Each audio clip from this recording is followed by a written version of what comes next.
Magandang araw mga idol at welcome back dito sa ating tambayan, dito sa ating kwentuhan, dito sa ating huntahan. Ito yung topic natin na pag-uusapan ngayon. Um, Siguro kung hindi ko nagawa o kung hindi ko natutunan yung mga bagay na ilinaban ko sa sakit na GERD, baka sa haba ng panahon na nagkaroon ako nito, baka patay na rin ako. Ano, ikaw ba naman yung sa araw-araw ang pakiramdam mo parang wala ka ng pag-asa, parang mamamatay ka na sa sobrang takot mo dahil sa iba't ibang mga nararamdaman mo o um, komplikasyon ng sakit na GERD. Talagang manghihina ka at yun nga, baka mamatay ka sa ibang karamdaman na dulot o dala ng sakit na GERD. Yun, ikukwento ko sa inyo ngayong araw na to kung ano yung mga ginawa ko. Kung ano yung mga nakatulong sa akin. Kung hindi ko siguro um, natutunan nung mga itong mga pagkukwentuhan natin, baka yun nga, dahil manghihina ka naman talaga kapag lagi kang hindi maganda yung pakiramdam. Yun. Samahan niyo ako at ikukwento ko sa inyo mga idol para at least kung nararamdaman mo, nararanasan mo ito at dinadala ka ng iyong imahinasyon, ng iyong isipan sa mga negatibong pangyayari, talaga namang magiging negative talaga yung pag-iisip mo sa mga nararanasan natin. Kaya doon sa mga nagiging negative yung pag-iisip at nawawalan na ng pag-asa sa sakit na meron tayo na parang hindi nagagaling, gayanin nyo lang ako mga idol. Gayanin mo lang itong mga ginawa ko. Makaka-recover ka katulad ko. Ako ay 1990 ako nag-start ng GERD. Actually, ang sakit na GERD, hindi yan totally nawawala. Hindi yan totally gumagaling.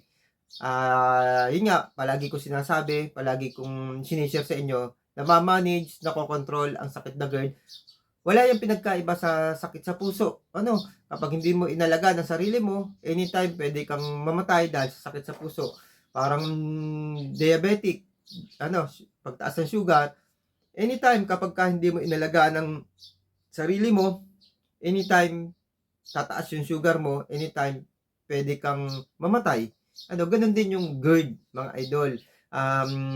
Kapag hindi mo inalagaan ang sarili natin, ang sarili mo, anytime pwede kang kapitan ng ibang komplikasyon ng sakit at yun ang ikamamatay mo. Hindi nga nakakamatay ang GERD.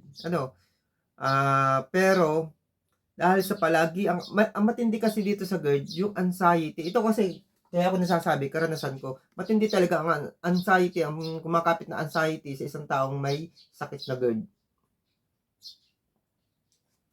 Kapag may anxiety, normally, hihina yung katawan mo. Kapag mahina ang katawan mo, normally, kakapitan ka ng iba't ibang uri ng sakit. Pwedeng sa simula, mild lang yung sakit na tulad ng nararamdaman natin, nararanasan natin dahil ng anxiety natin. Pero kapag palagian, halimbawa, katulad ko, napakahaba na may anxiety ako, napakahaba ng may GERD ako, napakahaba ng araw-araw may takot ako, posibleng lumala yung mga tawag doon, hindi naman side effect, yung mga komplikasyon na ibang sakit. Yan. Actually ako, meron akong sinusitis, meron akong vertigo. Yan yung mga pumasok sa akin. Kung nagtuloy-tuloy at hindi ko nakakilala itong sakit natin, baka mas lumala. Kasi meron akong kidney problem nung bata ako, pwedeng yun nga, isang problema yung kapag kasi vitamins natin nagkakaroon ng problema, yung pag-ihi natin nagkakaroon ng problema dahil ng ating pag-iisip sa anxiety natin, dulot ng sakit na GERD, posibleng lumala. Posibleng pagka-problema tayo sa kidney. At pag nagkaroon ng tayo ng problema sa kidney, madami na yung komplikasyon na madadala nito. Mahirap gamot ng kidney at napakagastos niyan. Yan. Yun na nga, ito yung pag-uusapan natin ngayon mga idol. Kung hindi ko ginawa ang mga bagay na to, siguro patay na ako. Ayun, ang nagpapalala, nagpapahirap sa atin sa sakit na GERD, anxiety at saka depression. Ako, parehas yan, nagkaroon ako niyan, anxiety at depression. Pero mo naman, ang haba, 1990 nag-start na yan. Ngayon, 2024, napakahaba. Talagang ilang taon na naman ang nakakaraan, na overcome ko naman to. At thankful na uso ang YouTube, na uso ang social media, ang Facebook, ang Messenger. Malaking bagay yon para mas mabilis akong gumaling. Ang mga ginawa ko, mga idol, ito yung pangunahing ginawa ko talaga. Inayos ko yung lifestyle. Ano, lagi naman napapakinggan nyo sa mga vlog na ginagawa ko, lifestyle talaga ang sakit o ang tawag sa sakit natin. Ano, sa GERD. Ano, yun, dahilan sa maling sistema ng unang-una, pagkain natin, ginagalawan natin, nasa paligid natin, naaabuso natin yung mga makabagong lifestyle na masaya, masarap. Ito yung dahilan kung bakit hindi tumatanda yung mga tao.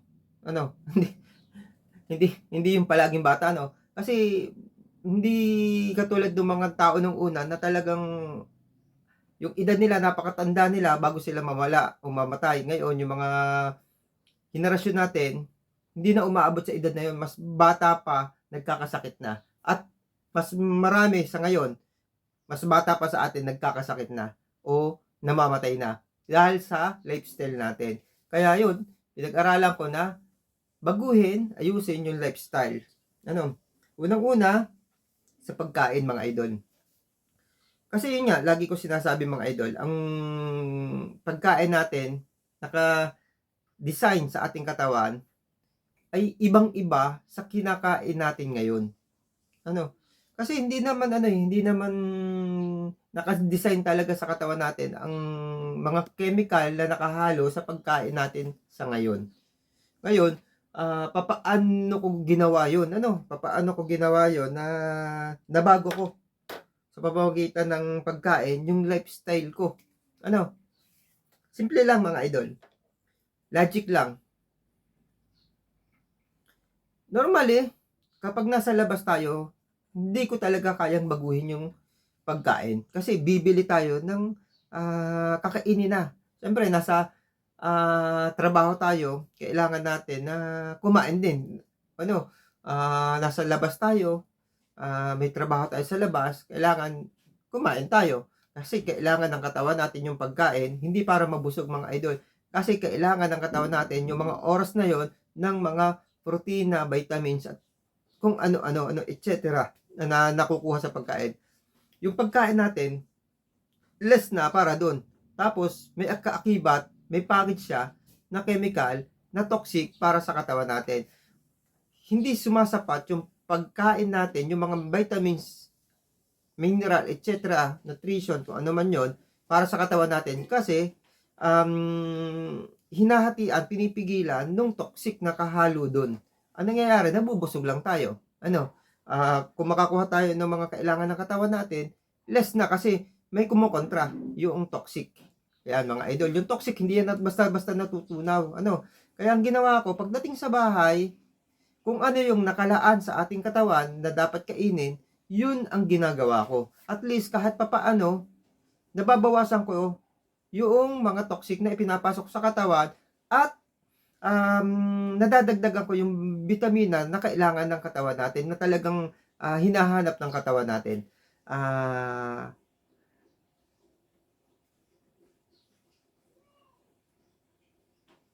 Doon sa kakulangan ng mga vitamins sa katawan natin, yun yung idinadagdag ko. Dinadagdagan ko kung kailangan na ng katawan natin, kailangan kong uminom ng kahit synthetic medicine lang yan, synthetic vitamins man yan, at least, alam nyo ba kung bakit nauso yan? Dahil alam ng tao. Ano, alam na mga dalubhasa na habang umuunlad ang ating lipunan, ano, sa makabagong mundo natin, maraming sakit ang dadapo at maraming sakit ang papatay sa atin. Kaya kasabay ng pag-unlad ng ating mundo, ang mga gamot, ang mga synthetic na medicine na yan, ang mga synthetic na mga kailangan o supplement ng ating katawan. Kaya yan din nauso kasi alam yan ng mga siyentipiko. Kaya yan, nasa merkado, puro ganyan. Yun nga, vitamins, food supplement,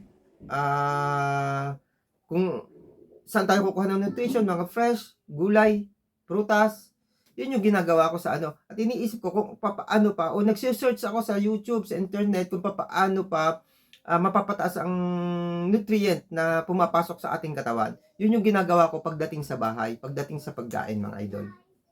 Malaki ang naitulong nito sa akin. Tapos, ang isa pa, less stress. Mahirap pagdating sa stress kung papaano i-manage yan. Papaano ko ginawa yan. Normally, sa hanap buhay, sa trabaho, hindi mababawasan, hindi mawawala ang stress. Pero, mapapag-aralan yan. Kailangan makontrol natin. Ako talagang pinag-aralan ko kung paano ko mababawasan yung stress. Hindi ko talaga siya makokontrol. Hindi ko siya maalis.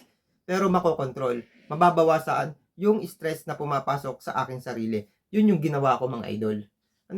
Kayo, magagawa nyo din yan. At least, makakatulong doon sa hirap. Kasi ako, araw-araw din, tuwing gigising na lang ako, ay, thanks God, buhay pa pala ako. Kasi, bawat araw, ang nasa isip ko, kinabukasan, baka, hindi na ako buhay, baka hindi na ako makapag-survive doon sa hirap na nararanasan ko.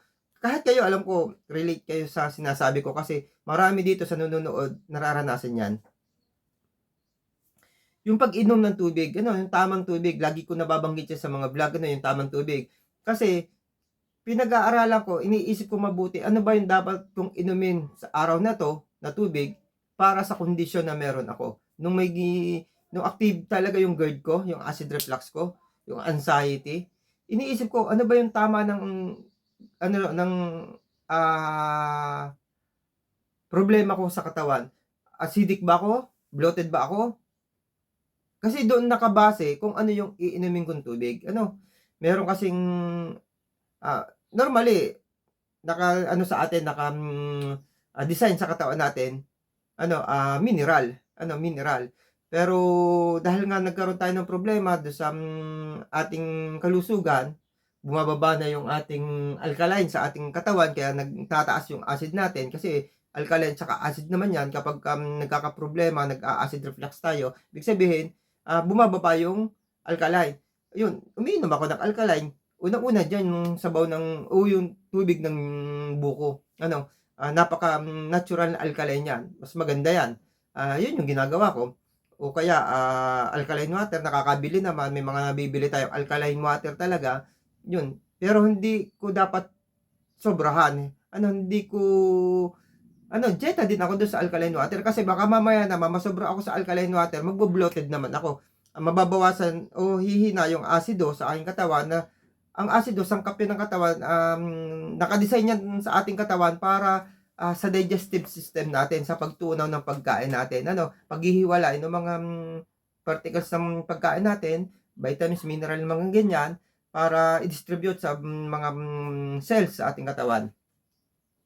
Kung kailan ako iinom ng mainit na tubig, maligamgam na tubig, kung kailan ako iinom ng malamig na tubig, o yung natural temperature na tubig, kung kailan ko yan iinumin, naka-base yan kung ano yung nararamdaman ko nitong oras na to. Yun yung malaking naitulong din. Kailangan kasi open-minded ka sa mga nangyayari sa'yo. Kailangan hindi ka moody. Kailangan ang tawag dito, ang utak mo nag-iisip. Nag-iisip sa mga nangyayari sa iyo, hindi yung nakablangko, naka-lock na lang, nakapadlock na lang utak mo sa isang pwesto sa takot. Sa takot. Kalimitan kasi ako matagal akong ganyan nakapadlock yung utak ko sa takot. Wala akong maisip na mas maayos para sa akin. Lagi na lang ang gusto ko, nakahiga ako, nakabaluktot ako. Pero alam nyo ba na hindi pala maganda yon? kailangan i-relax mo yung katawan mo, kailangan huwag kang nakahiga dahil kapag nakahiga ka, alam ko, ngayon maiisip mo yon, kapag lagi ka nakahiga, nanghihina ka. Ano, parang lagi kang mabilis magkasakit pag lagi ka nakahiga. Ano, yun, kaya yun, pinag-aralan ko yun sa sarili ko na hindi ako dapat lagi nakahiga. Kailangan may gawin ako, kailangan naka-open mind ako para sa lahat ng ginagawa ko. Malaki ang naitulong nun sa akin. Bisyo, hindi naman mahalaga na mawala ang bisyo kasi hindi naman talaga ito part ng katawan natin. Pero sa panahon natin ngayon, piliin natin at hindi dapat natin maging bisyo. Katulad nung ito to, baka kita nyo yung alak. May alak. Kung kailangan mong uminom dahil dala ng takbo ng buhay mo, ng pangangailangan, uminom ka pero kailangan may control ka, kailangan hindi tulad ng mga normal. Ano, paano normal? Yung walang acid reflux, walang sakit. Ano, yung pero kapag kahit wala kang sakit, kung tuloy-tuloy yung inom mo, sinusudog mo yung katawan mo sa alak, sigarilyo, kung ano mga bisyo, magkakasakit ka kasi chemical yung mga bagay na yan. Yun, ang isa sa mga malaki ang maitutulong, mga idol. Yung palagi kang masaya. May kakwentuhan ka, may love life ka, may happy hormone na lumalabas sa'yo. Dami kong mga vlog na yan ang topic, happy hormone. Malaking bagay kasi yung happy hormone, mga idol. Motivate yung sarili mo. Ano yung sarili mo para lumaban sa hamon ng buhay, lalo na sa sakit na meron ka, na yung mga pangarap mo, buhay na buhay at kaya mo pa rin tuparin. Ano, yun yung laging nasa isipan mo. Pagka ganun kasi katindi yung positive na nasa utak mo, hindi maka-penetrate, hindi maka-pulgara yung mga sakit na meron tayo. Kasi kahinaan. Kahinaan yung sakit. Kapag mahina ka, lumalabas yung sakit. Lahat ng bagay na mahina ka, lumalabas ang sakit. Kahit nga yung paghina ng katawan mo, lalabas ang sakit. Paghina ng isipan mo, hindi mo makontrol, lalabas yung mga iba't ibang karamdaman.